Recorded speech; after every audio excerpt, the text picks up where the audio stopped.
And we have Nibs. And we're live.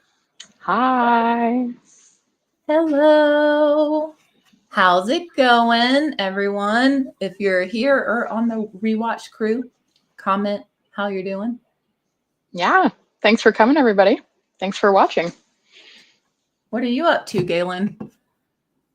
Oh, I've just been having too much fun on my desk. It's been a really cold winter week here, so I've had a lot of ink and pen fun. So I've been thinking about all the nib things that we're going to be talking about and kind of, feeling my nibs out. So I'm fresh on what I want to talk about today. Nice. Yeah, I saw a few other Canadian pen friends completely snowed in. Meanwhile, Yeah. like 70, almost 80 Fahrenheit here. So No way. Okay. There you go. yeah. Yeah, I'm just enjoying like the tail end of winter here because it's cozy and you know it's a natural time to enjoy your pens and stationery because it's cold outside. Like, you just feel like not guilty at all. Right. There's no like Yep. distraction from the outside Yep. world. Nice. Exactly. All right. Well, I did before we get going here, I wanted to just welcome everyone, of course. Hello. And just talk quickly about what we're going to be discussing this evening. We're going to be looking at stock nibs, talking about what we love, some deal breakers, and nib control, nib quality control. And then we're also going to be talking a lot about custom nib grinds. So in-house grinds and, Estabrook and other companies kind of offering custom nib grinds, our experience with them, what we love, what we don't love, thoughts on nib engravings. And yeah, we have lots of other nib things that we want to talk about as we were thinking about what we wanted to talk about for this. It just kept going and going. So we're going to try to keep it right at an hour. And if we can make this a series, if you guys enjoy. So definitely let us know any feedback if you want to talk about anything else in particular. Down to Yeah. about it. And as we move kind of topic to topic, we definitely are looking forward to your guys' input and your comments, and if you have questions and all that. So we'll just kind of play it by what you guys are wanting to chat about too. But definitely looking forward to the deep dive on the nibs. When it comes to fountain pens in general, I like a pretty pen just as much as anyone else, but I really love what a lot of people reference as like the heart of the nib, which is the heart of the pen, which is the nib. So if push came to shove, I care a lot more about the writing experience via the nib over the aesthetic. Although, to be honest, we kind of all have experienced that if a pen is aesthetically appealing to you, you're much more inclined to enjoying it that much more, reaching for it that much more, in addition to the writing experience itself. Totally. So speaking of that, what have you been loving lately? Yeah, so I'll share. I've got my little Gailyn leather pouch here that I've been keeping my daily drivers in, and I've really been enjoying Aurora lately. I got my first Aurora pen, this one last year, kind of late last year, and I instantly was in love with everything about the pen. It's a piston filler, but either way, cartridge piston filler, it's not a deal breaker for me. But it's such a comfortable pen in the hand, and I absolutely love at least the first nib I got. So we'll be talking about nibs a lot more when we get to that section, so I won't go too deep into that. But I've definitely been enjoying my Aurora lately, as far as a pen or a daily driver goes. So this one's been inked nonstop since I've gotten it. Oh, nice. Yeah, I was already about to ask you, how do Auroras write? Because I've never even tried one before. I know. And I'm going to, now I'm going to kind of be singing a lot about auroras because I feel like I'm about 3 years into the hobby and it took, like almost that long for me to get my hands on one.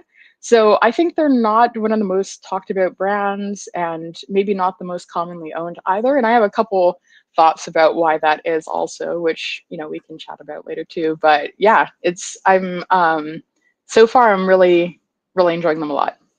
Oh, nice. Yeah. TC says that she's more into nibs than the pen itself as well. So I think that just may be a common thing. Let's say I have been just kind of in this still aftermath thing from the Juicy Broads dupisode, and really into like budget pens right now.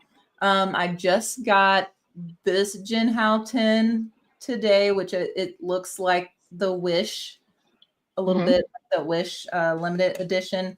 And then this is not a dupe, but it's called the OASO retractable pen, and it doesn't dry out. It's like under $10 US, and it's been awesome. So I really like that.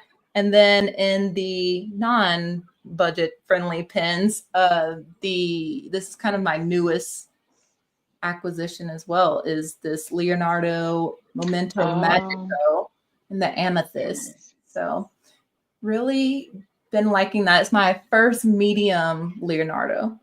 Okay. So, yeah. We got a little juicy.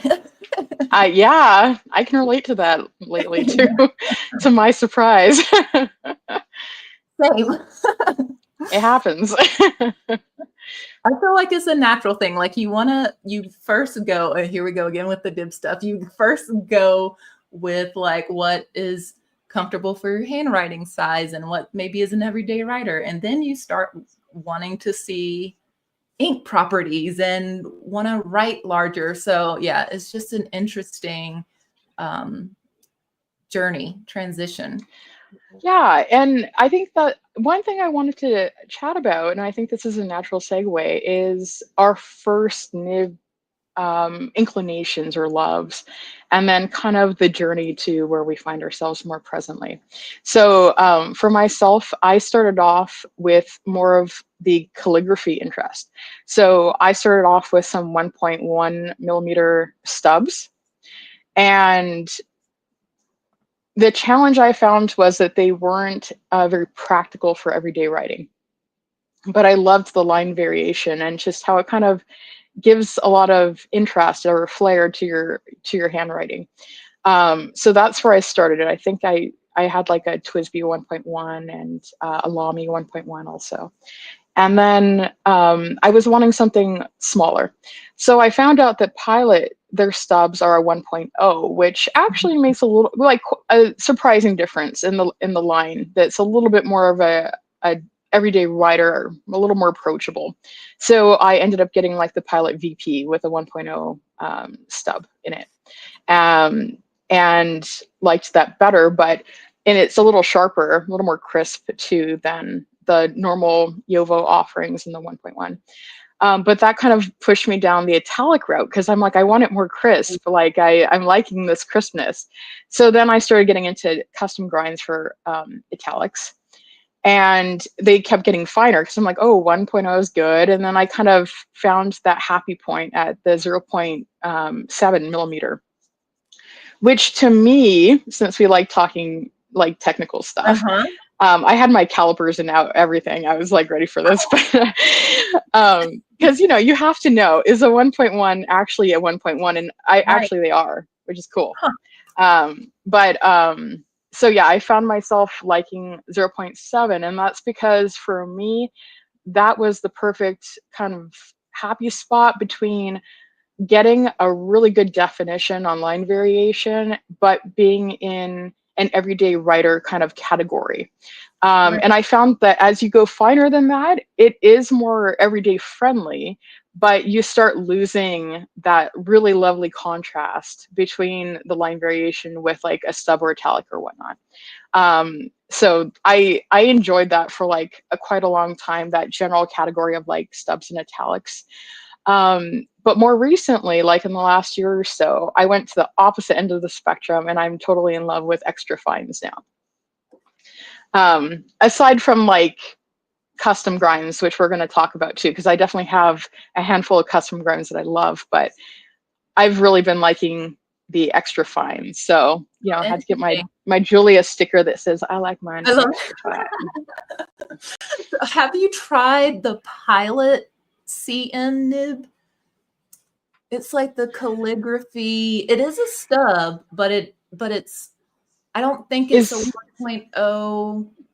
Yeah, is that the like the steel one that you can get in like a Plumex or a Prera? I know you can get it in the Metropolitan. It's harder to find now. Okay. But I have one. Yeah, I have one. That one. So you can, yeah, you can get those in a Plumex. You can get them in a Prera, and I haven't seen them in a Metropolitan for a really long time. I know they fit in them, but I don't know if you can still find them with that nib on it. I'm not sure. But that's a 1.0. Okay. Your dealer what?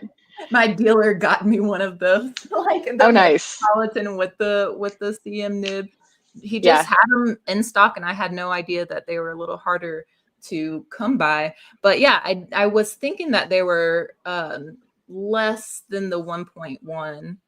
Yes. Just because I got it a little earlier on in my fountain pen journey, but I could definitely tell that I was like, okay, this is a little bit better for everyday writing. Yes. Yeah. Not only are they a little bit less broad, being the 1.0 instead of the 1.1, but they're also more crisp. So you're leaning more into like a cursive italic territory more than like the stubs. Like the Yo-O stubs are quite round. And not only can you feel that in the writing because it's going to be a lot rounder and softer to the hand, but also when you look at the edges of a line of a stroke that you make, you'll see that the line is almost not feathered, but it's soft, like it's kind of diffused. Yeah. Versus when you start going into those crisper experiences, the line is a lot more sharp and edgy and crisp. So yeah. Lovely. I'm gonna check our party people in here. Let's see, lots of Jin Hao talk. Oh yeah. And pinfluencing on accident. My first nibs were medium and then went to stubs, and now I'm at needle points. Wow. I love a good needle point. Yes. Really? Okay, so we've had a really similar experience then. Yeah. Except for the medium part, but yeah. The talent nibs on Metropolitans were some of my first stubs. Nice. And then, hey, Miss Marilyn, darling. Hello, hello. Yeah. I do have a needlepoint grind on my wish list for this year. Likewise. Yeah. I do think with the needlepoints though, your ink matters so much more than it does in some of the other nibs. Like it has to be wet. It has to be a good match for that nib, for that pen. Where I think with the other nibs, even an extra fine, you can kind of get away with things that aren't as wet. Yeah, very true. Very true. Yeah. Indeed. Let's see what Kristen says. She's moved from extra fine to medium, and I love the SIG and would get on all if I could. I have not tried the SIG nib. Have you tried that one? Yeah, I was finally able to try one as a tester at the Franklin Christoph table. And I can definitely see why a lot of people like them. It's like really... Say again? Is it like a stub? like a cursive smooth italic? What? Yeah, I would say it's more like a cursive smooth italic, and someone that owns one and uses one regularly might be able to chime in on that a little bit more detailed than myself. But that was my recollection of my experience with writing one with one, that it's more crisp for sure than a stub nib, but it's still very user friendly, which again I think is why so many people like them, because it's in that territory where you can definitely enjoy writing with it as a more of an everyday writing experience, getting nice line variation, but just more crisp, more flair than a stub will offer you. I feel like the stubs are the entry level of that whole idea of getting, you know, a wide line variation with a flat line. Right. Because, you know, if you went straight for like a more crisp italic, with your rotation and everything, you're gonna definitely, you'd probably just give up and be like, oh, this is awful. So you start with the stub, and once you start getting your rotation down and you get more familiar with it, then you know you can move up to a cursive italic or even italic if you feel so inclined, with a lot more ease. Nice. That's kind of a good segue to talk about some of the stock nibs that are out there, because stub is one of those options that come with most pin releases. And I personally love to dabble in different nib sizes and swap nibs and things like that. So with the stub, I have found that they vary widely across different brands, different pins. For me, Twisby has like the best like entry, not like no fuss type of stub. I've tried the, I guess, Esterbrook slash Yovo stub. I thought that was a little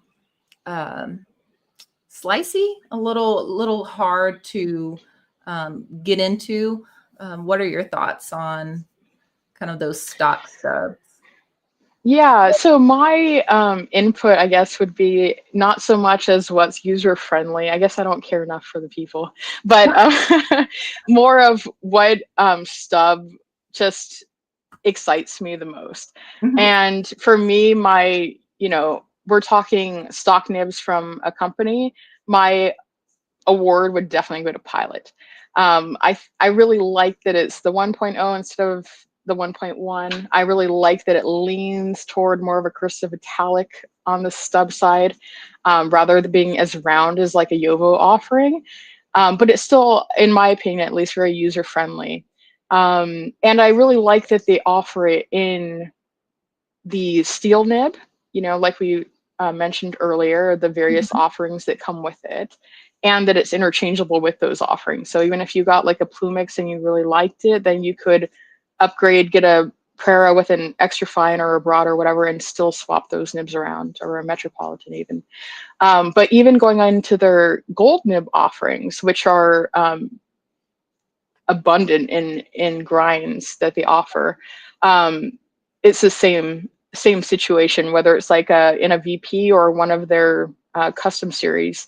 They have the stubs. They're a very similar situation where they're the 1.0 and they're more crisp.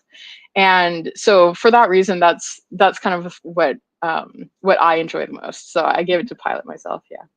Cool. I am thinking about it now, and other than that, uh, the CM nib on the Metropolitan, I don't think that I've tried a stock Pilot stub, Yeah. like a gold one. So I need to write that down to do at a pin show for sure. Yeah. I mean, that's what I love about the pen shows is you get to try all the things, along with pen meetups too. But I just feel like if you're able to go to a show that has a pilot table, which I was able to do this last past year, and just, you know, take the time to try all their offerings. And I Mhm. remember trying them when I was newer in the hobby, and I thought they were good. But now that I'm a little bit more viced, several years in, and I went back to the table, I was like, wow, that's, you know, their nibs are pretty right on. So Yeah, Kristen says too, I don't think I've met a pilot nib I didn't love. Right. Yeah, they're very well known for their consistency with the grinds. I've had some challenges with them myself, but nothing that, you know, if you have a little experience doing a little tuning yourself that you can't fix. But we'll talk about that later too. Yeah, here's one that we'll kind of come back to as well, the music nib. Yes. Kind of with a little flex as well. See, I need to go back and try the music nib again because I did try it at the pilot table fresh into the hobby. And so I was immediately like, this is weird. Yeah. So since we're kind of talking about what the offerings are for stock offerings, music nib is another great one to transition into. So general information, a music nib traditionally, but not always, is a nib that has 2 slits and 2 breather holes. And it was originally created for actually doing musical notes, so writing and doing the compositions of music and writing it. But now modernly, there's lots, or I should say several, music nibs that are available, offered in stock that only have 1 slit and 1 breather hole. And I think the idea behind it is it's similar to a stub in that it's very wide and you have the same line variation going on.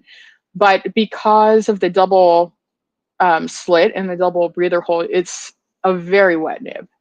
And some of the vintage ones are very bouncy or even flexy. So that's kind of just a general overview of the music nib. And if you have more details to add, go for it too. But on the music nib, nothing on it. Okay. So yeah, so then when it goes into music nibs, Sailor has a music nib, but it's a one slit, 1 breather hole on it. And it's more commonly accepted in a technical way as a stub. I think most people would agree with that. It's not super crisp, it's pretty rounded. And it's a nice nib, but they've chosen to brand it as a music nib. And the same situation goes for who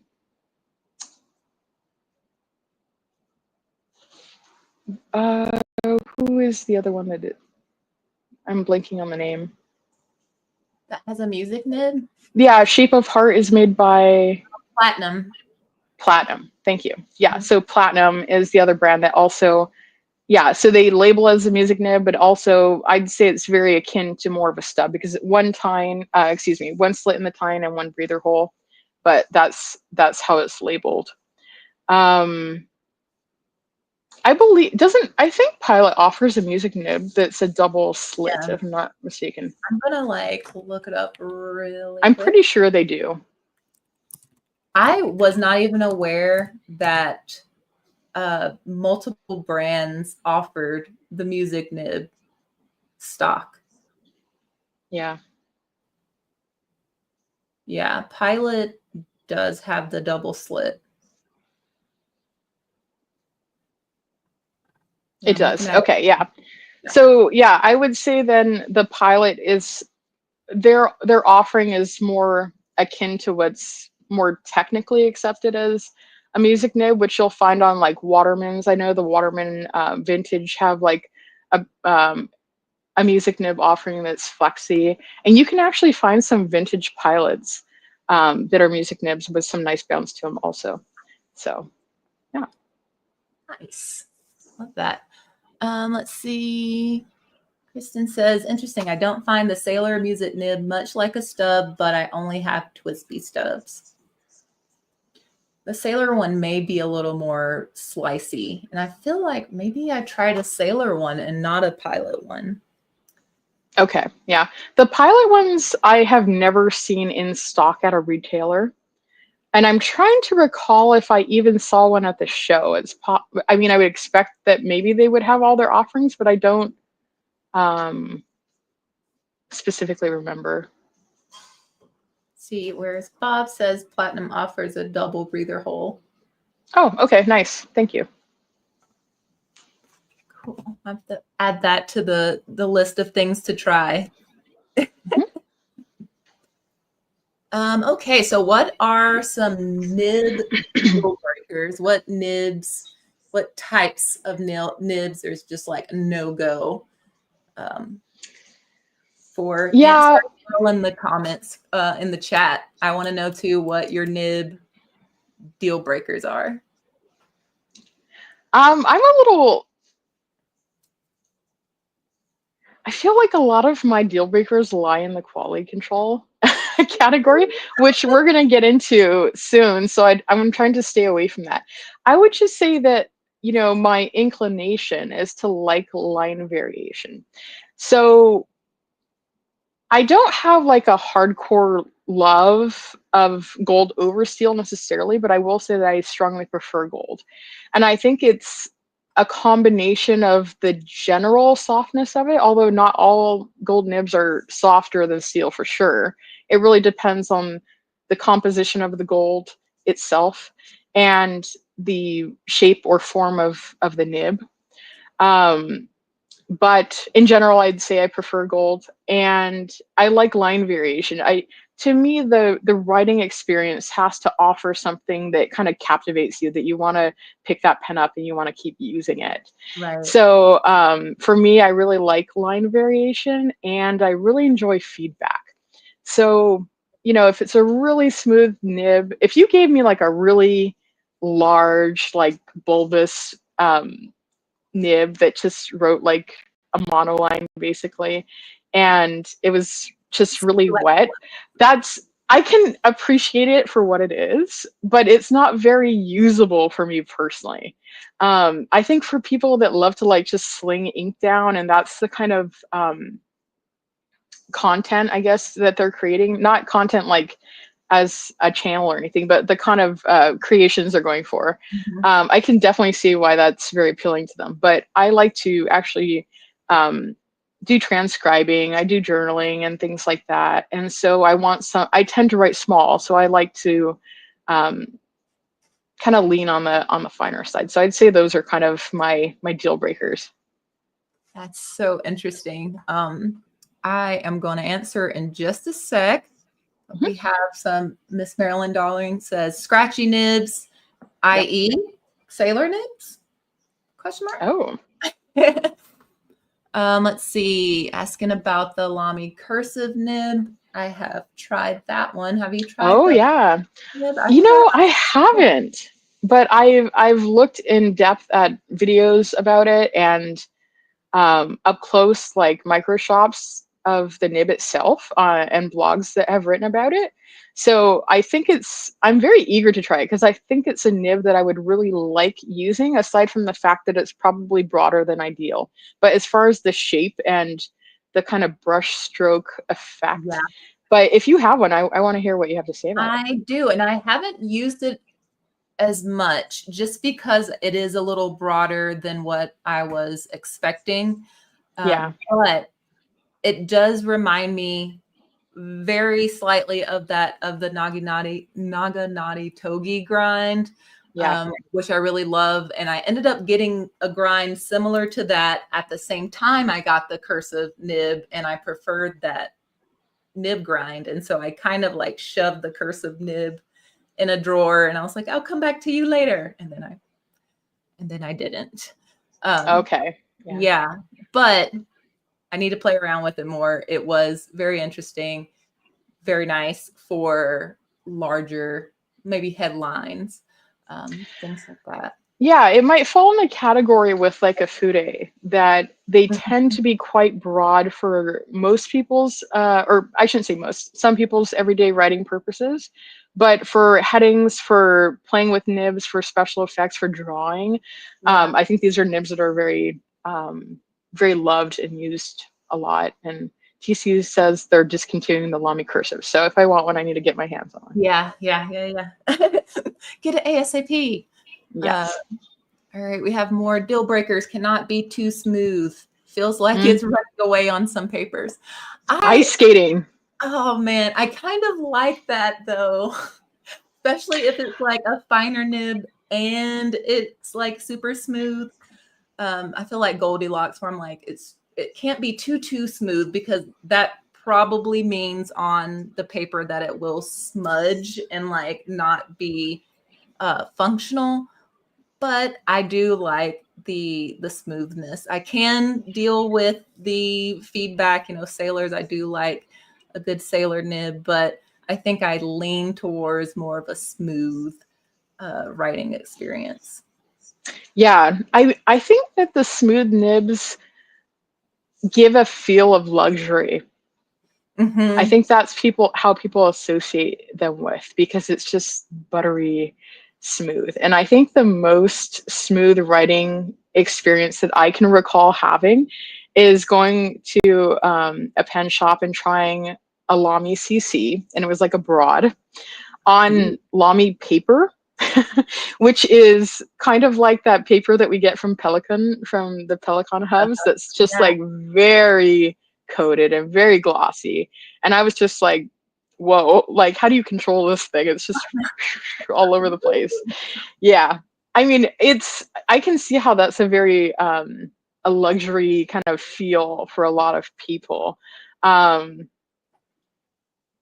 so yeah, I get it. That's the thing with these preferences with nibs, is I can totally imagine why so many people enjoy what they do, and I enjoy hearing people's feedback on why it Yeah. is that they like these Same. things too. Like the Lamy cursive is not broad at all. It's not broad. It's too broad for me.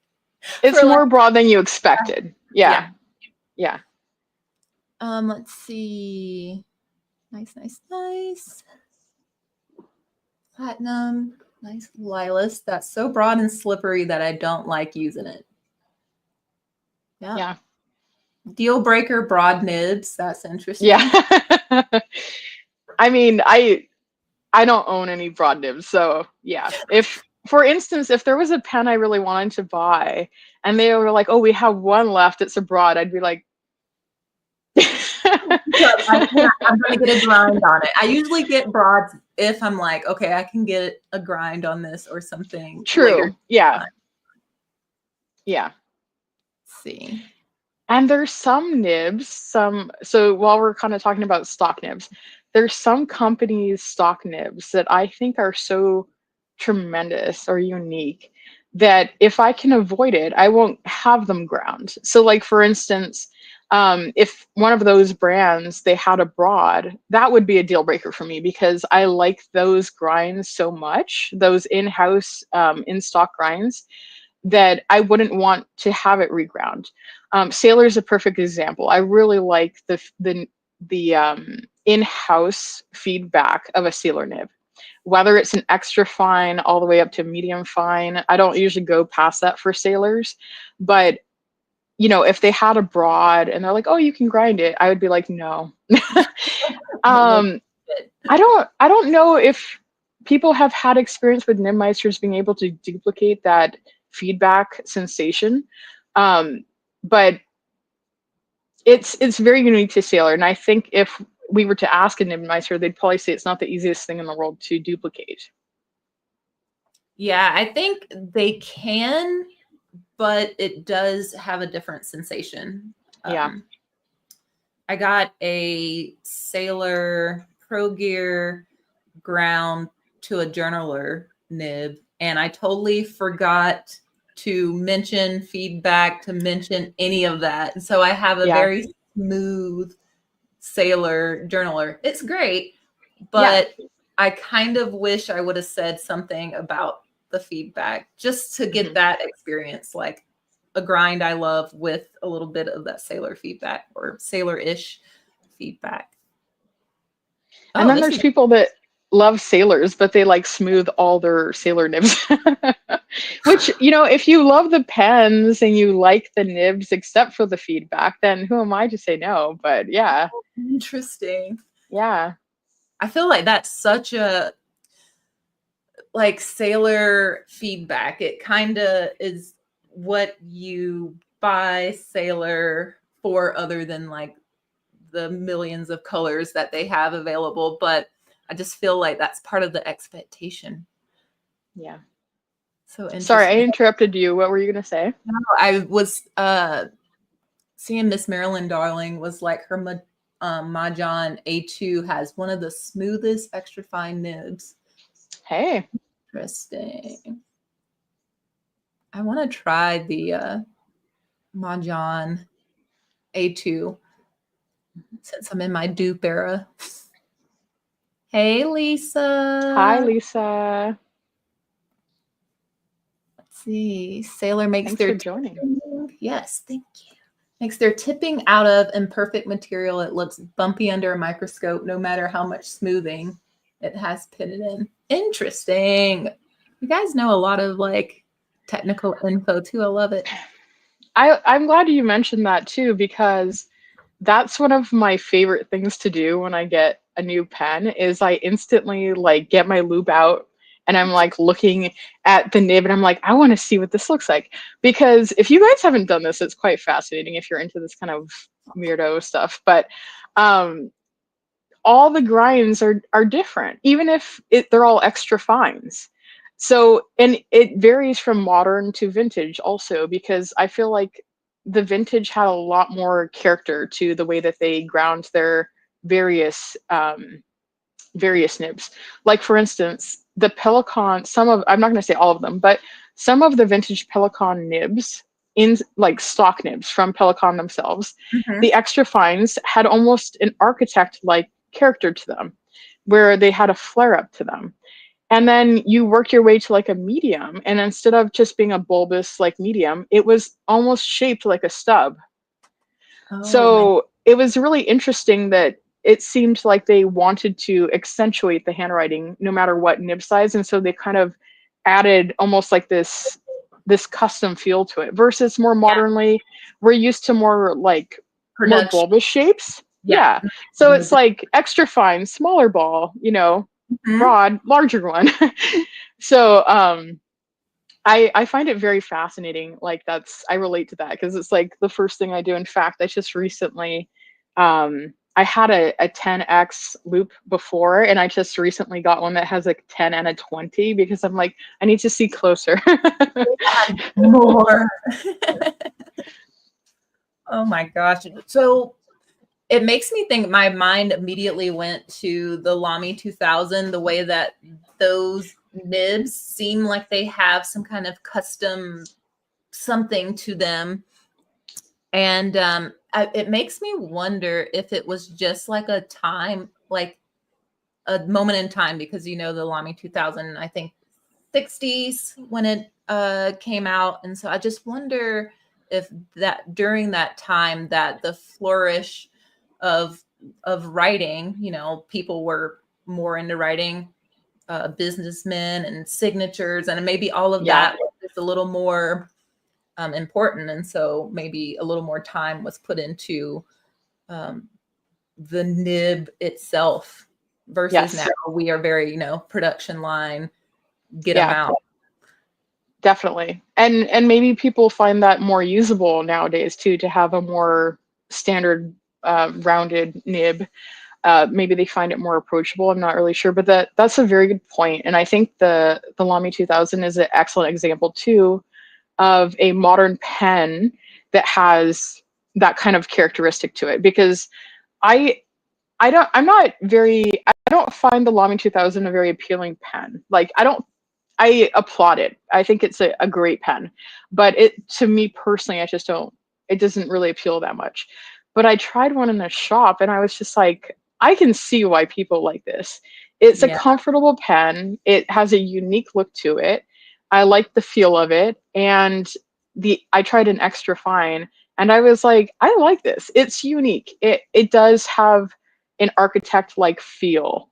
Although I didn't have my loop with me, so that won't happen again. But I didn't have my loop with me, but it felt like some kind of architect-like grind to it. It definitely wasn't just a standard kind of bulbous grind. So that's a good example. Really good.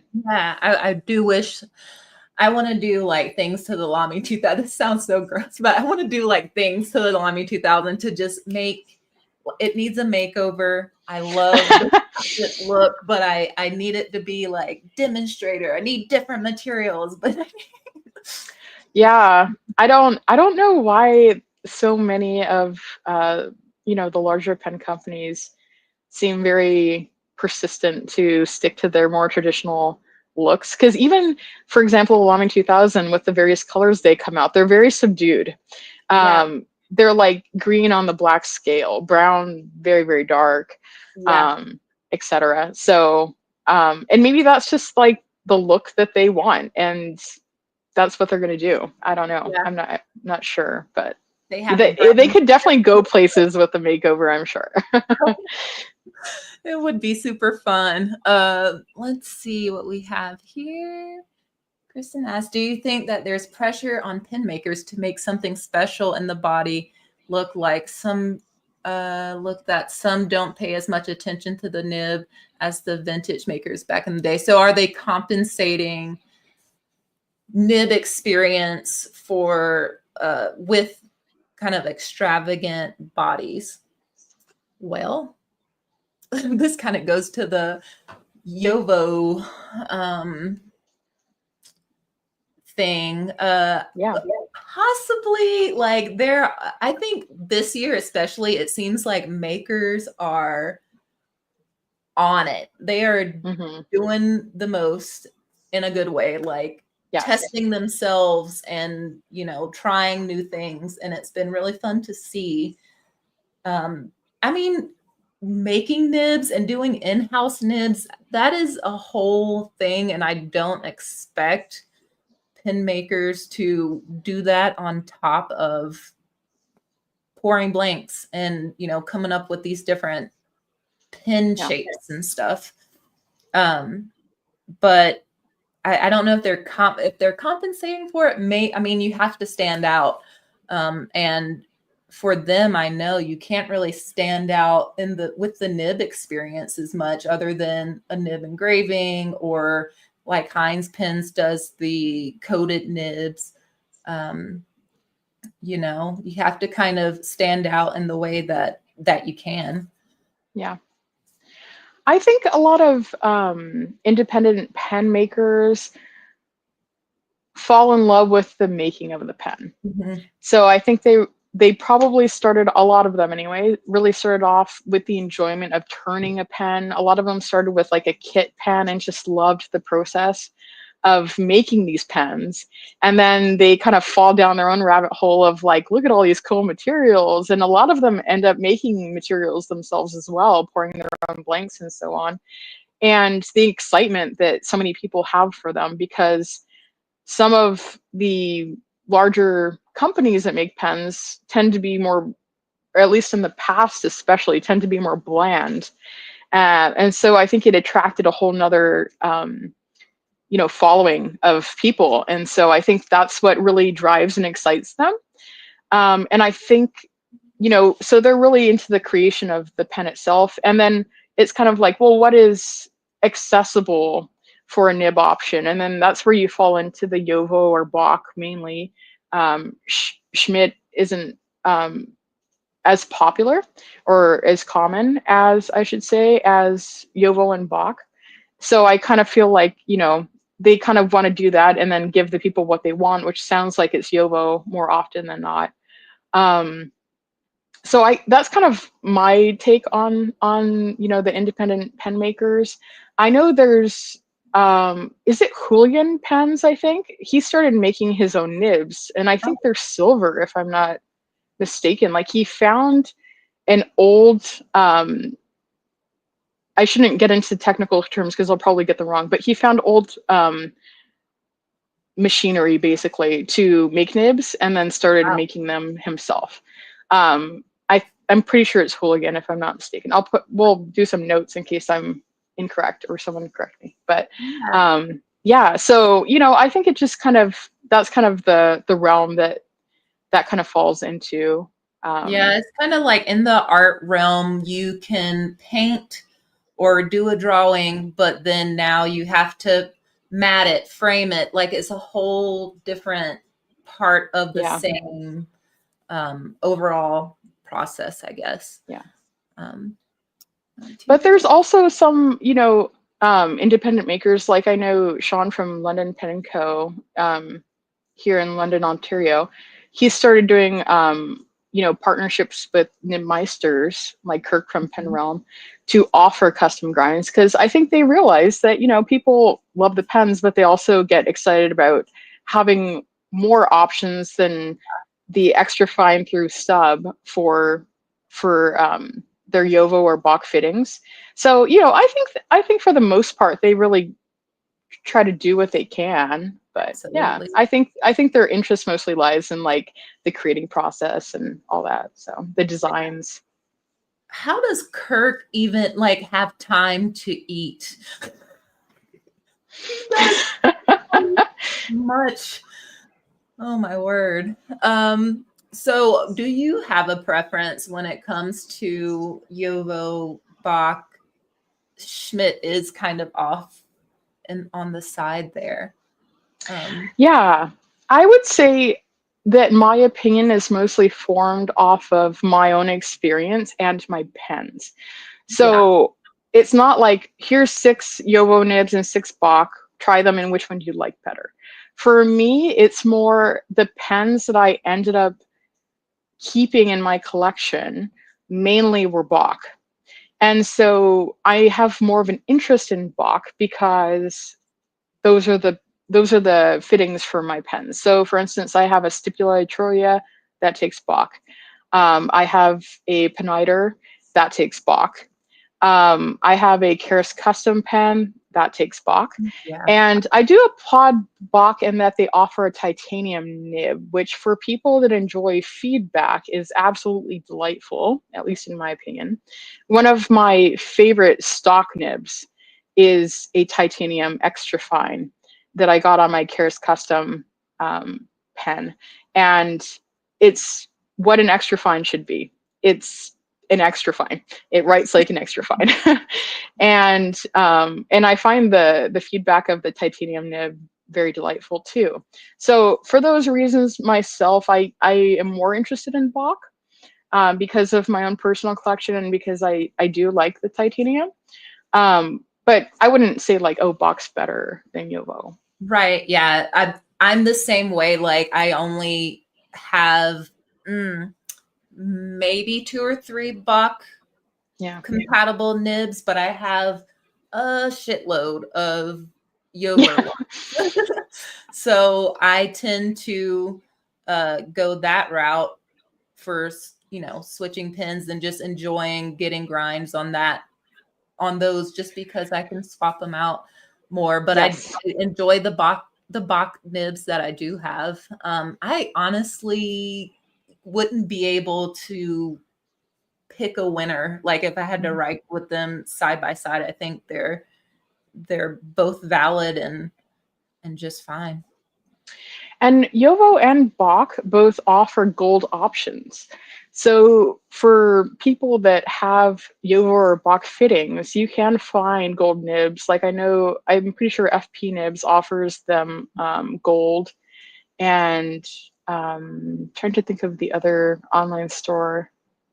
Independence has them as well.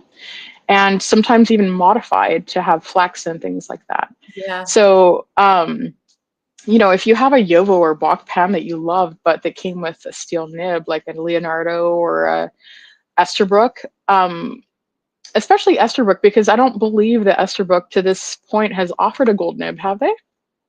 I think I think so. I think they're Have they? harder to come by, and I think maybe hot take they're a little too expensive than you can get, Yeah. elsewhere. So yeah, Miss Marilyn Darling also shouting out the Fountain Pen Revolution Ultra Flex nibs for Yovo. Indeed. Very I love Nice. said way back in the day they had gold nibs. Yeah, I remember Okay. Yeah. like All right. recently having gold nibs, but I don't think that they offer them as much. And I don't think this is not going to be an Esterbrook bash session, but I just don't think they need to right now because the frenzy is there.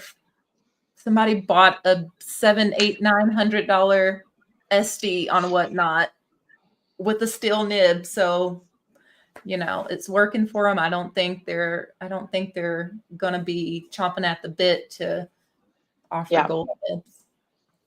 Yeah, a lot of their exclusives too have been really up there in price for having a steel nib. What I mean is like prices that we're more familiar with seeing for a gold nib in Absolutely. comparison. Like the collaboration that they did with Ferris Wheel Press, that did very well. And it was not an economical pen for being steel. You know, there was a lot of, it's a collab, it's limited, it's, you know, a crazy, more elaborate design. So yeah, those are the kind of pens that a lot of people would say, oh, that should have a gold nib on it for what it is or for what it costs. But under those circumstances, it comes with steel. So Indeed. Let's see here. So the coated nibs. So let's see. Esterbrook doesn't. I've mentioned Heinz Pens earlier offers the coated Yovo nibs.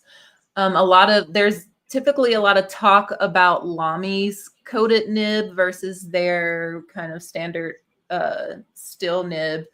I personally think that the coated nib provides a smoother writing experience, and I think that somehow the coated nibs seem more consistent pen to pen.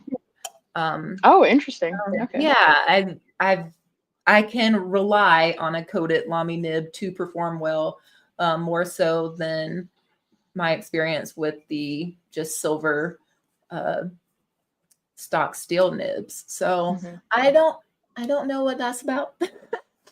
Yeah. And then with the Heinz pens or any other kind of Yovo coated nib, I've had good and bad experiences with those. And I don't know if it's the coating kind of not being smooth all the way around, but sometimes I get very like unfinished, unclean downstrokes. Okay. This is a super new revelation. Yeah. And I'm like, it's weird that it's just the downstrokes. And so I've like took a shim or like through the tines and I've tried to smooth it out. But yeah, something in the air with the coated nibs. And I don't know if that's just the nibs that I've gotten, but that is my experience. We also have, yes, the Lamy coated nibs. So smooth. The black Lamy nib, that is the coated nib. Unless it's the gold one, then I'm not talking about the gold one. The not gold color, gold content. Yeah. Yeah, I know. Let's see. So the coating isn't on the tipping material, but that's interesting. But I do think they do a process for the coating to affix it to the nib. Well, that makes me think differently about what I just said about the Heinz pen then. I don't know though, because I feel like sometimes that's been mentioned where if you grind a coated nib, you'll see the flash of the color from underneath, like from the coating being ground off. Yeah. But I can't say that I know that for certainty because I haven't experienced them or looked at them under the loop. What I have is only Pilot. So I have a Pilot, they're black nibs. So those would be coated, right? Yeah. Yeah, the gold black nibs. So because I have a matte black VP, so you can get the corresponding, it comes with the corresponding black nib, and then you can also get additional. So I got it with the 1.0, and then I additionally bought the extra fine. I had unideal experiences with both of those. With the stub, I found that it occasionally would skip, and with the extra fine, it was kind of scratchy and the ink flow wasn't good. But I can't say that I know that with a certainty that that is correlated to the coating. Right. It Yeah. could just have been, which I was shocked about, honestly, because pilots are so renowned for their quality and their consistency. So I was just like, really, out of the two nibs, I really got two bum ones. Okay. um, and they weren't awful, but like enough to for me to notice and enough to irritate me. I hate nibs that skip and that hard start, like when you go to write the first word, not just of a sentence, but like within a sentence, the first letter, I mean, where it just skips on like your upstroke or something, Mhm. or it hard starts. Like I find that very, very challenging for my brain. I get a little, yeah, Miss Marilyn Dolly. I don't know anyone who likes skipping. It just like you're just messing up my flow. I'm in the zone. I'm ready to do a thing, and You it's know like what I think it is, though? I think it's that a lot of people, when they encounter hard starts or skipping, they might intuitively put more pressure and then the problem disappears, so to speak, yeah, because you're pressing that nib into the paper, so that capillary action is going to happen a lot easier than if you're using light pressure. So I think that's part of the challenge too, is like, or I've gotten pens secondhand that, no issue with the pen on their end. And then I'm like, oh, it's kind of like skipping a bit, and even if you're trying like Waterman Serenity Blue or a Nero Shizuku ink. And so I think it does come down to like your writing angle, your writing pressure. yeah, And of course, if you have a light hand, less contact is being made in a technical way. And so it is going to be more likely to have those kind of challenges if they exist. right. We got okay. Sorry guys, I'm just catching up on. Make sure I didn't miss any comments. Well, somebody wants to talk about flex nibs. We didn't Yeah. even get to our custom nib grind like section. Okay, so Well, we'll go a little longer than an hour. yeah. Pop this. If you want to talk about Flex, there's some stock offerings for Flex that we can talk about without diving into custom for sure. Just depends on the time. Yeah, we can hit on flex real quick. I I don't even know where to start. I love my flex nibs. Um, again, Pilot the custom 912 with the FA nib with, oh my god, what kind of feed do I have? It's like some feed that I got from Flexible Nib Factory that like opens it up a little bit more. Yeah, so they make the ebonite after stock Yeah. feeds that either have two or three slits, sort of like channels in them, ink channels. Yes. Yeah. Yeah. I have one of those. It is great.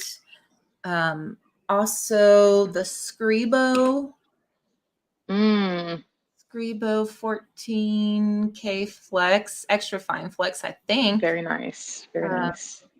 I enjoy it. I love when the flex nib, when you can turn it over and have a nice extra fine line. Magna Carta has probably the best in that I can turn it over and still have a really nice everyday writer. So like being able to write on the reverse and Mhm. without having like a scratchy experience. Right. Yeah. Okay, cool. I I, dig that. I didn't even think when I tried a Magna Carta flex nib, I didn't even think of flipping it over. I don't think I was so like focused on I'm the like, flexing. ooh. But no, that's definitely a good point, because often flex nibs, um, and with any nib really, but it's so nice to be able to have the reverse, and have a very usable, writable, smooth, fine experience. So that's definitely nice. Indeed. Do you have any Yes, flex faves? I do. I do. So I'll say like kind of starting from where my mind starts. Um, there's the Yovo Flex, right, steel. Mhm. I don't get any enjoyment from that nib. The I think it just, elastic ones, the yeah, and if not for the people that do, that's totally fine. I wish they named it differently so they don't like crush your heart and your expectations when, when you hear the word flex. And I think that goes to a lot of brands. I'll just say that up front. absolutely. We should be more um considerate in the wording that we use. We're toying with people's hearts here. Like, don't And don't while it call it a flex nib if it's just soft. Just call it soft, you know, or come up with whatever word that you want to do to get marketing or whatever. But please stop calling it flex.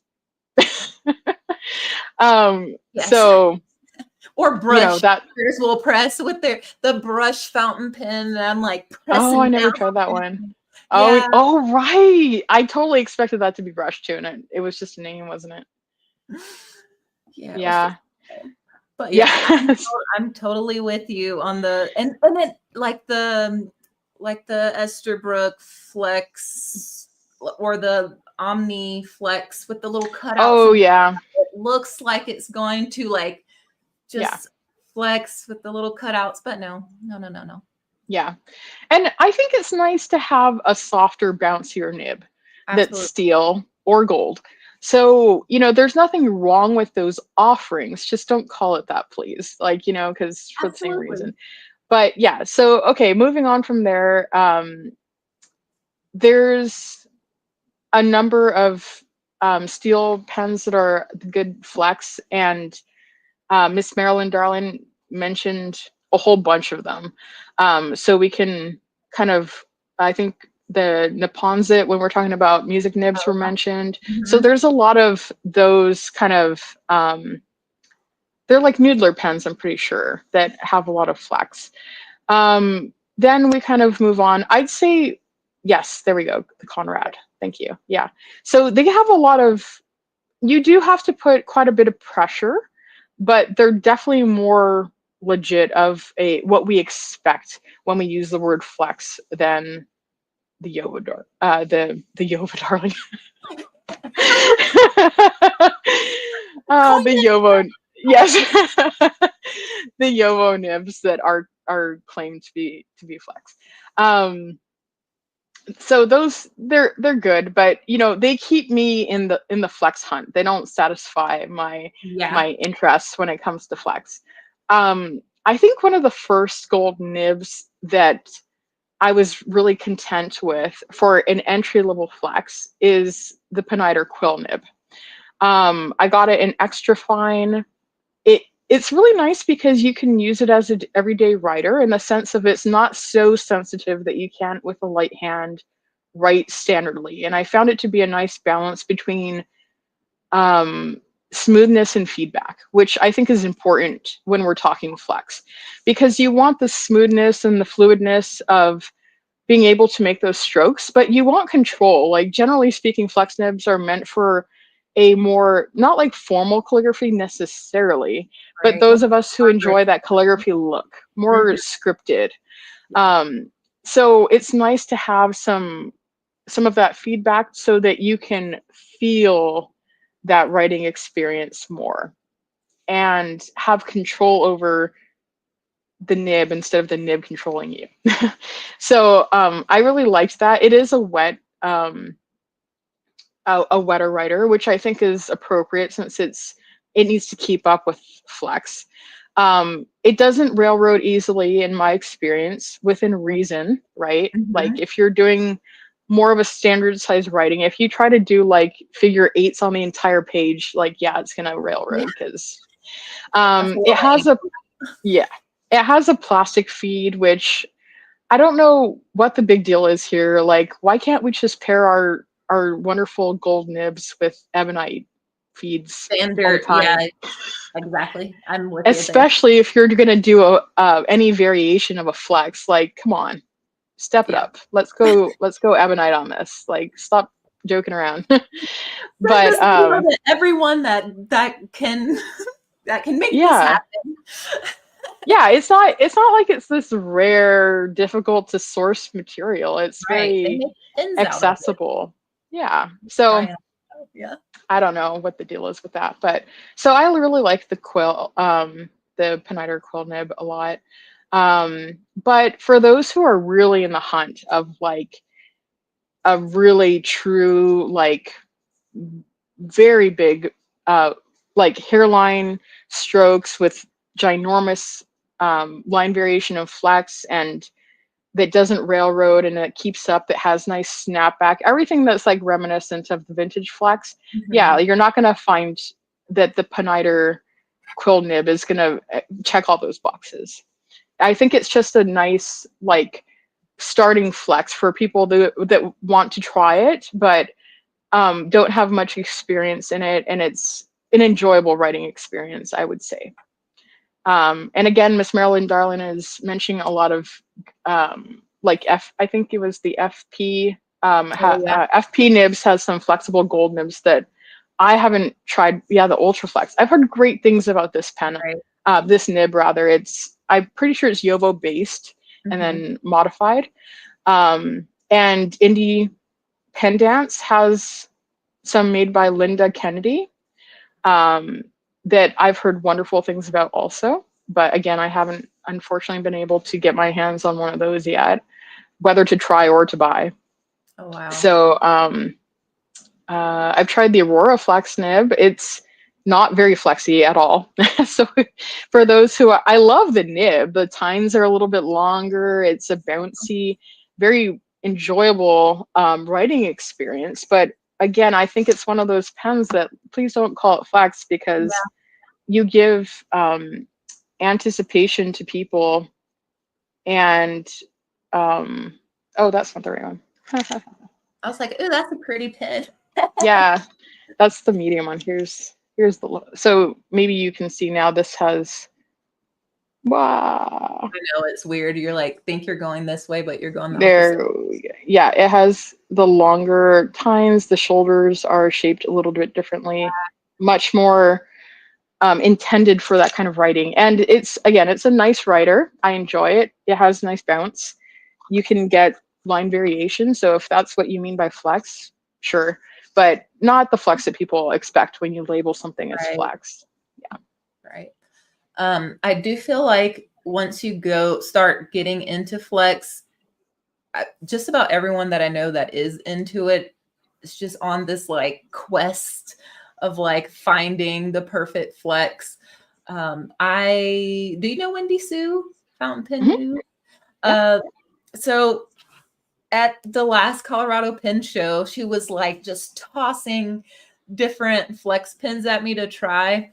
Oh, how And fun. like, I'm going to give you this one and you're going to love it and you're going to want it, but it isn't available. And it was a Stilo Sweet. Oh, yeah, I've heard about this, but I haven't. Something.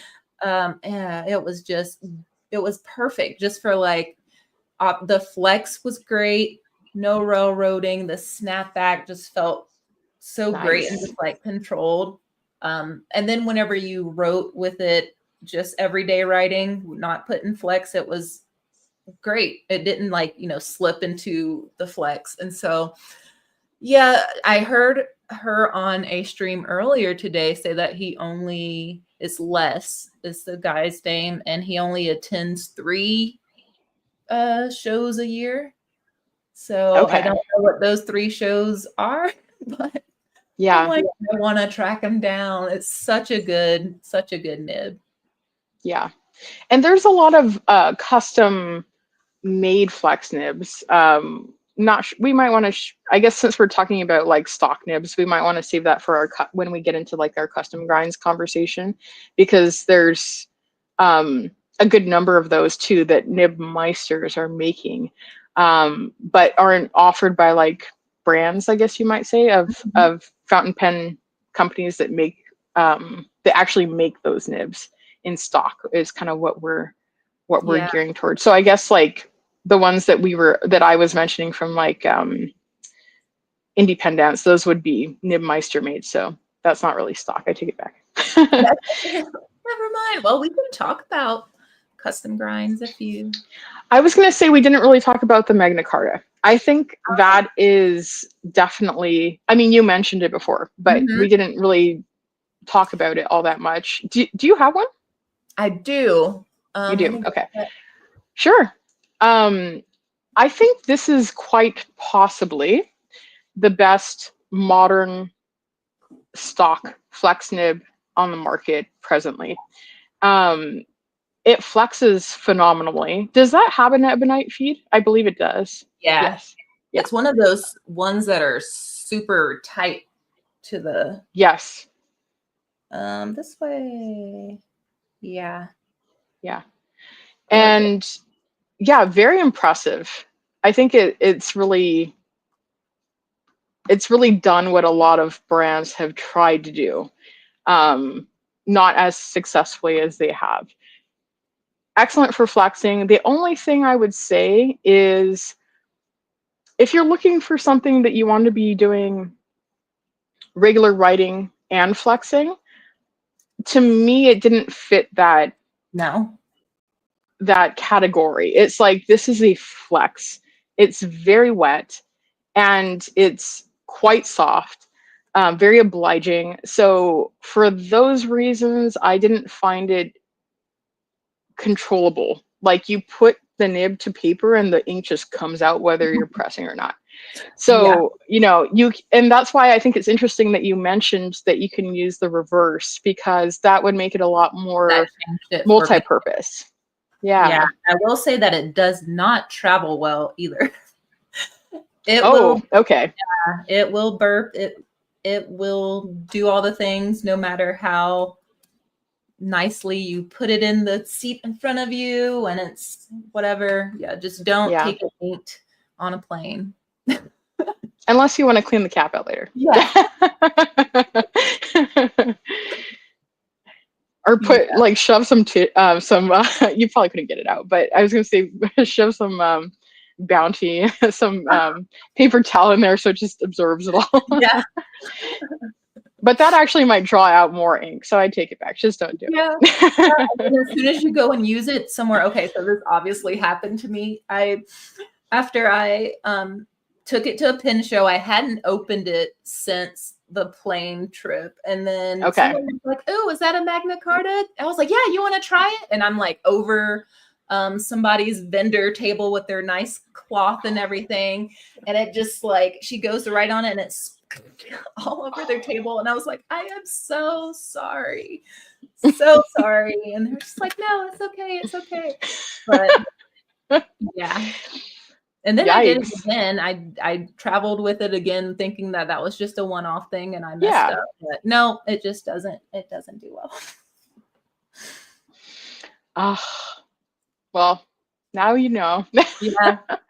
That's been my experience with some vintage pens that have massive ebonite fins on their feed. So like a Interesting. vintage Pelican, for instance, that it even if you keep it kind of upright in a rickshaw or a nice pen case, is just the very act of like any amount of jostling, just it's just one of those nibs or feeds combinations that it just kind of like whoop, there goes the ink, there goes the ink.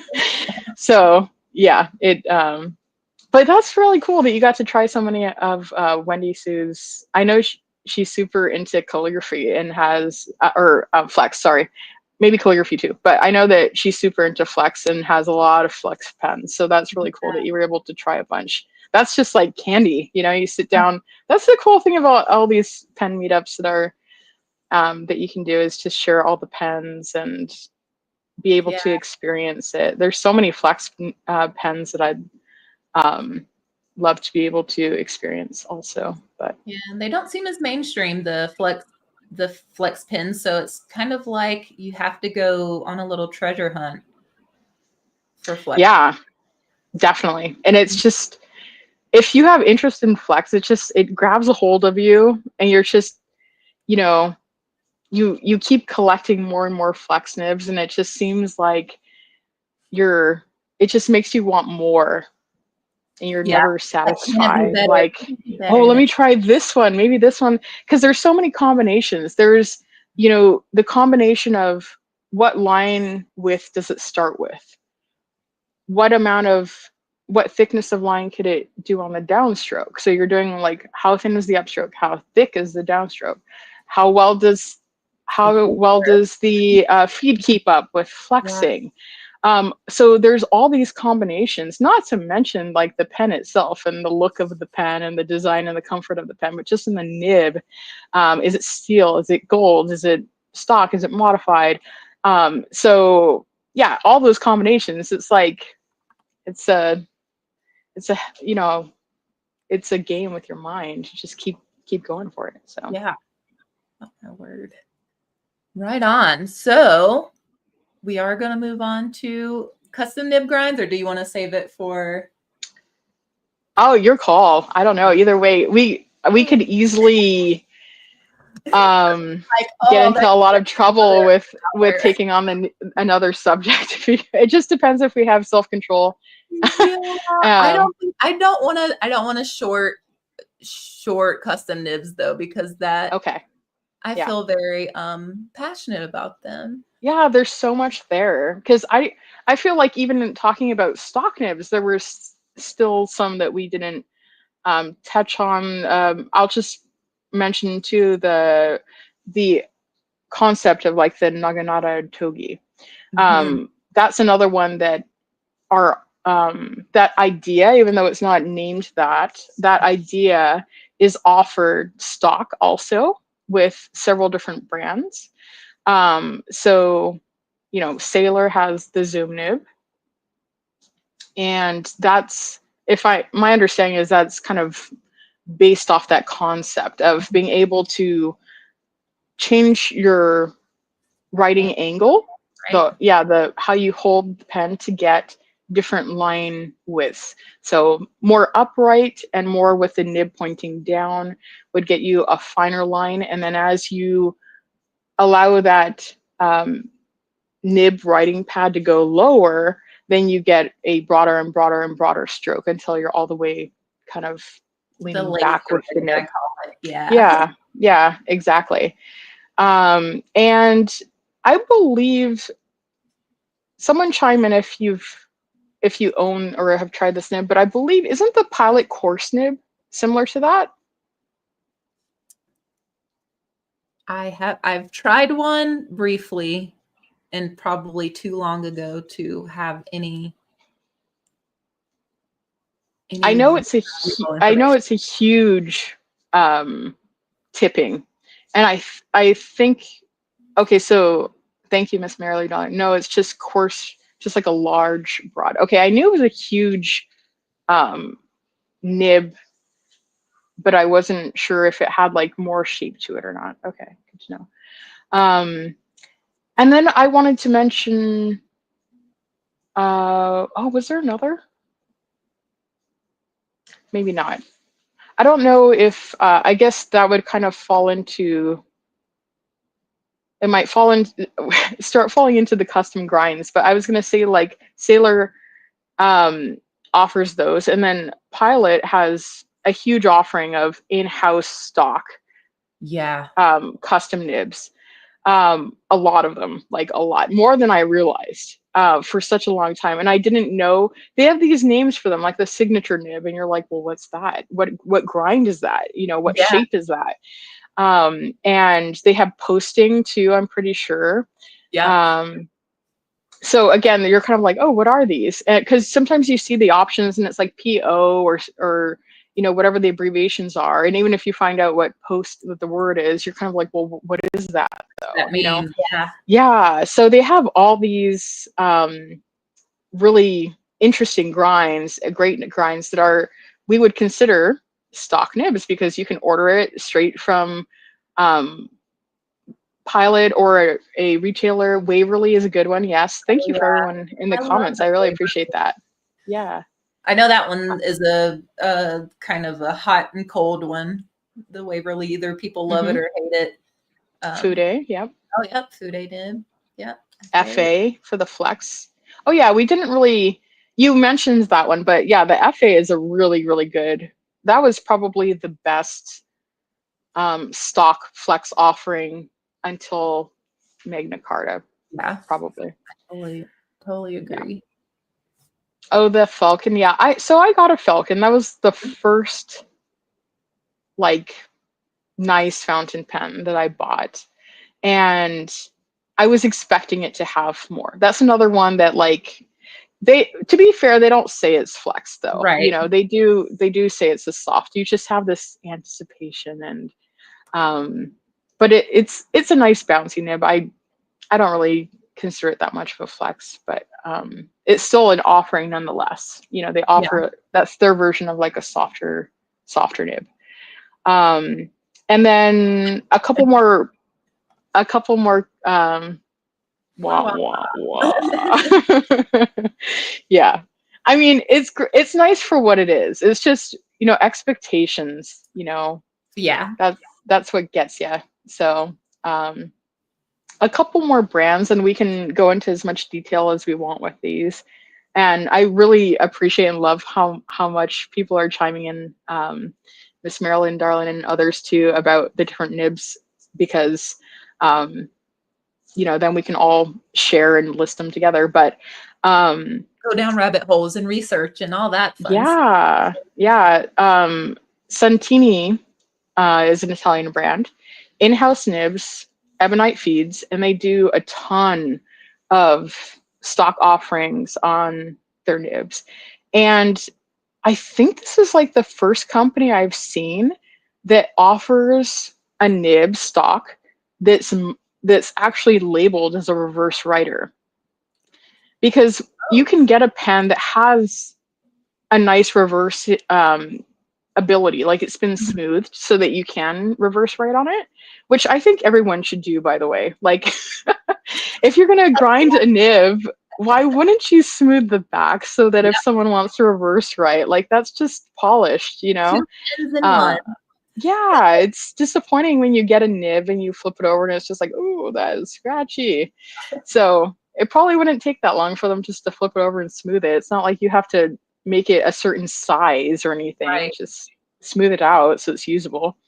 But yes, I just saw that on Instagram recently. Is Santini is offering a broad nib with a architect on. I'm not sure which one was on the reverse, but like, I've never seen a company actually say, and they offered like specs on it. They were like saying in millimeters how big the architect vertical and horizontal stroke was, and how broad the broad stroke was on the reverse as well.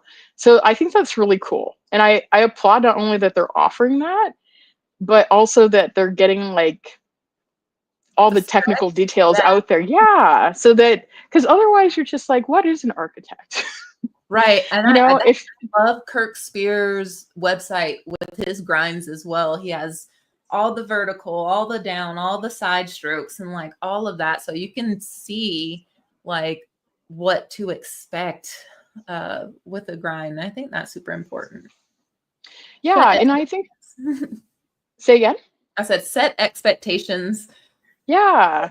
And I think it's really helpful too, because sometimes when you get stock nibs that even like Esterbrook, so they offer, that's kind of like half stock, half not, because it's offered stock, but it's also ground by nib. But I guess that's true for any brand that's offering these nibs that are not like, everything's been ground. So, but like when the journaler first came out, I don't remember it broadly being the information broadly being acceptable about or provided what the size was of the journaler or what nib it started on.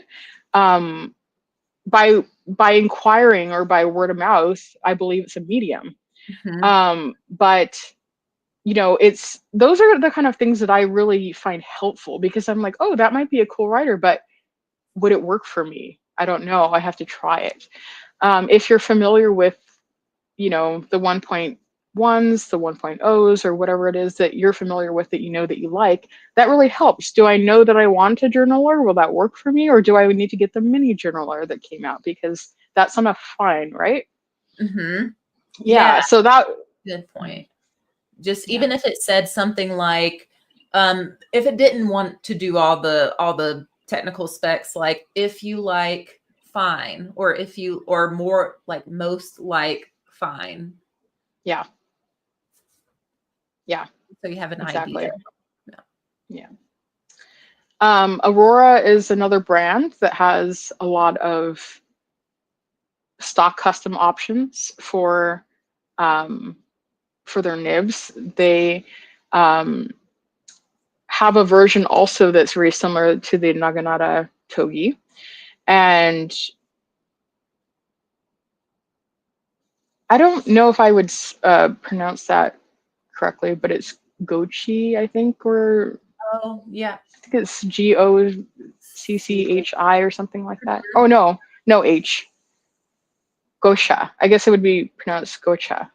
And so I think it's really interesting. They have a stub. They have an italic, and italics are not offered very commonly at all anymore. And I've heard really good things about their italic. But again, that's another one that I don't know what size that would be. Probably quite large, so not sure. The Gosha is offered in 2 or 3 sizes possible. Yeah, I think they have it in it says medium, fine, or extra fine. But no technical information about like what kind of line size that provides. It's just probably that it's made from a medium, fine, or extra fine nib, I'm assuming. Right. Yeah. And then Mont Blanc is another one. They have their whole custom series with a ton of. I'm not as well versed with the Mont Blanc offerings, but I've been to one of their shops or boutiques or whatever they're called, and tried all the nibs that they had, except for their Flex one, because I guess it was out of commission. So You happy with it? Probably. I was like, can I just try it? It's fine. Like whatever's wrong with it, I'll try it with a grain of salt. I just wanted to get an idea of what it was like. But yeah, they have a lot of nib offerings. Yes, bespoke. Thank you. They're bespoke nib offerings.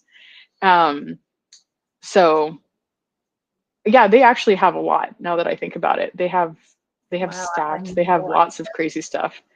So, which I think is really cool.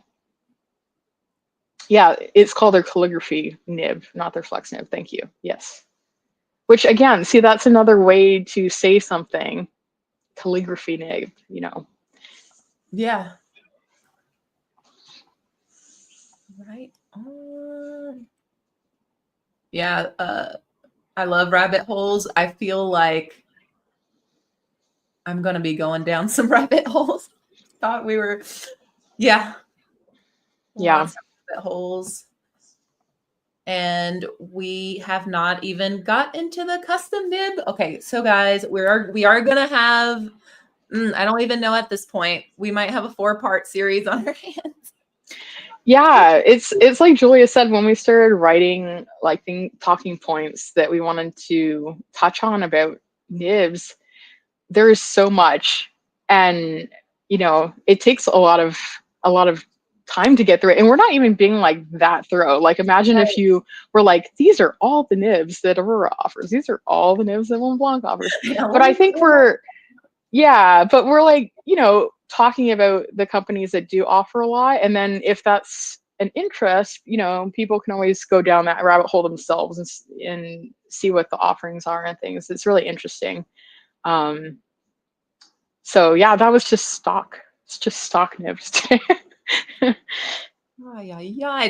Do we have any questions or anything from you guys, or what you want us to talk about in particular with custom grind nibs next time?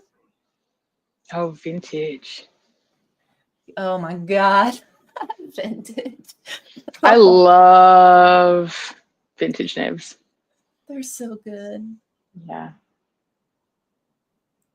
Oh yeah, we said this earlier. The nib is the heart of the pin, so there's so much to say. That is Yeah, there is. so true. Well, thank all of you guys for coming and hanging out and being so engaging and helpful in the comments, because we don't know everything. We're just having a conversation and having some fun. Thank you, Gailyn, for coming by and chatting. My pleasure. Yes. Yeah, we're just kind of sharing the knowledge that we do have, and having a conversation about the things that we have experienced and that we do enjoy, or that we know of. Even if we don't know all the technical things about it, we still like the details and talking specs, and love hearing from your experiences all in the comments too, which is so cool to see, and all that. Julie, did you want to close out with our newest acquisition? Yes. I kind of shared mine already. I just got did you? Yeah, this one came in today. Like, oh, I totally missed that. Okay. But what was your newest acquisition? It's similar actually, in the sense of like I kind of talked about it, but I didn't like actually say it. I've been enjoying Auroras. So my newest acquisition is I got this Aurora Optima Viola. So it's purple. This is the hardest color to capture accurately on camera, because looking at it now, it looks like blue, but it's a really beautiful shade of purple in person, but neither by video or by camera can I capture that. It's given blurple up top, like near the cap. Yeah. It does look more blue. It's definitely like a cooler purple, but it's so pretty. Yeah, I've been enjoying it. And I've had the most interesting experience because it came with a medium nib, which is not my thing. But I loved the pen, so I was like, all right, fine, we'll take it medium.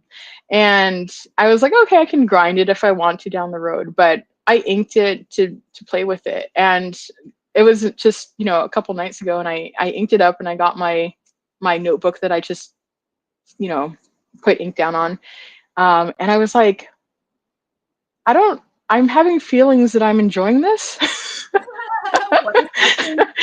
I know. I'm like, this is actually really, it's like the first time I've experienced, like, I understand why people like this, but I don't identify with being a juicy medium broad writer. Like I like my extra fines, and I don't, so I'm still just kind of like, wow, I really liked that. But I probably will grind it down the road, just because, again, it's not, for me, it's just so broad of a medium that I couldn't use it very usably for my purposes. Right. But it was fun to write with. Like, I was just like amazed. I was just like, oh. So much happening out of this pen right now. Yeah, it's like broad and juicy, and it's smooth. All these feelings. I don't know. You got the Volterra one as well too, yeah? The Aurora Volterra. Yes, she's beautiful. I didn't feature her as my newest acquisition because I'm having some challenges with it. Oh, no. So I think it might be on a voyage back to Italy. So I'm having, I need everyone's support right now. It's a hard time. Hard time. My condolences. Yeah. And I've had such a hard time with new pens lately. It's so funny. Like, I'll get used pens and have no problem whatsoever. But like the last at least three new pens, brand new, that I've bought from authorized retailers have all been like duds. And I'm like, this is the worst. It's so hard. It's so hard on your hobby journey, because it's just like so sad and disappointing and complicated, and we didn't talk about quality control. So that's what I'm going to lead with next time when talking about all my problems. I'm gonna highlight it on here, because I have things to say about Navalar. You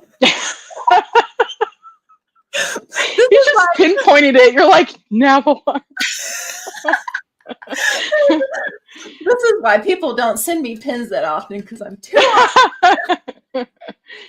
Well, here's the question too, though, like leading up to this conversation that we're going to have in our series about nibs and quality control. We're going to pick up with that, I think. But when it comes to quality control, you and I think are technically inclined to a nib experience. And I would say, at least for myself, I'm detail oriented, and I feel like I have a good connection to sensory. Same. So what does that say with quality control? Does that mean that I'm more likely to pick up on issues from quality control because of those things? Or do I just have horrible luck and get all the bad pens? I don't like the look of it all. It shouldn't be that, but yeah.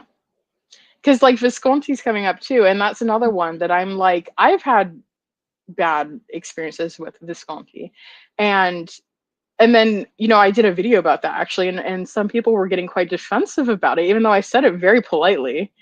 And it's like, well, is it that I just happened to be one of the people that had a bad quality control experience with Visconti, or is it that some people just maybe it does come back to, like, if you're heavy-handed, the pen doesn't skip, or the pen doesn't feel dry, or there's all these variables involved.